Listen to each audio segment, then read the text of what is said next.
Today at Whirlwind Family Farm, we're going to transplant some okra out into our beds.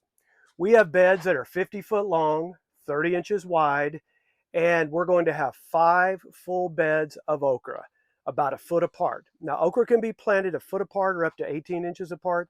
That's totally up to you. And of course, in a small backyard setting, you're certainly not going to need close to 250 plants that we're going to be planting here at Whirlwind Family Farm. You could have 5 to 10 is going to be enough for most families. So we use the wind strip trays from Neversink Farm. We didn't get a full germination on this 50 cell tray, but we did get a good germination rate. So we're going to take this cell tray, this wind strip tray, out to one of our beds and go ahead and get them started, get them in the ground. These little seedlings were planted about 3 weeks ago, so you can see just basically their size. And from this point on, they'll start to grow and really excel once they get planted. How we know they're ready, if you look underneath, you can look really close. You can see lots of little roots under there. So it's time for them to be transplanted. So let's go ahead and take them out to those rows. All right, we've got our seed tray in hand, and we're going to take these over to our row. And I'll show you just a second. We'll turn the camera around and show you these 5 rows. But we'll get the seed tray down. Just take a second here. Put it right here by the others that are planted. You can see we already have a row that is planted. And if you look out across here, those are 3 other 50-foot beds where they already are planted. We have partially this row planted. We're going to go ahead and continue it out, this 50-foot bed, and then next to it is the other one. So we're just about finished with this section of Whirlwind Family Farm with the okra. We just have to get the rest in the ground, and let's show you how simple that really is. Okay, you can't see my face, but that's okay. We're going to show you exactly how we're going to plant. Now, as I said, you can plant anywhere okra from a foot to 18 inches.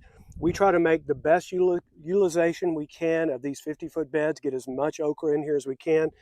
So this little spade, this little shovel is just almost a foot long.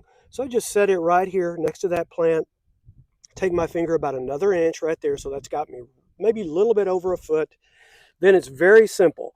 I just take this seed tray, come over here, and that's one of the beauties of the wind strip tray is you can put your finger underneath like that and just pop that little seedling out. We were a little bit broken off there, but that's no problem. You can see that seedling. I'm going to go out here, as I said, about a foot down. We just insert, and since this one's not very big, we just set it in there like that. Set it in, bring the compost around it, and it's planted. It's literally that simple. We'll do the next one right behind it. Again, you can see there's that little seedling. I'll come out, take my shovel, it's about a foot long, make that mark, go in about 2 or 3 inches, slide that seedling in, put the compost around it, just kind of firmly plant it in, and that's it. They're planted. It's that simple. So that's it. We've got this okra planted and ready to go. As I talked about before, we've got our 3 rows. We're going to go ahead and finish this row up. We have another row to go. I'll be done here in about 45 minutes. But it's not complicated. And that's one of the things I always say here at Whirlwind Family Farm. We don't like to make things complicated, make it more labor intensive than it should be. And in a backyard garden, it should be fun, it should be easy, simple, and most importantly, not expensive. And for you and your family, depending on your family size, again, you may not need over 10 okra plants. You could put 20 in if you want to have extra, and hey, they will produce okra, especially here in the south and southeast where we have warmer zones, a lot hotter weather. That okra will produce well into August and sometimes a little beyond. So blessings over you, your family, your garden. We always like to have a couple of videos that you can click on that will take you further down that process. We have many videos that you can go in and check out that information for your garden. Blessings. Talk to you soon from Whirlwind Family Farm.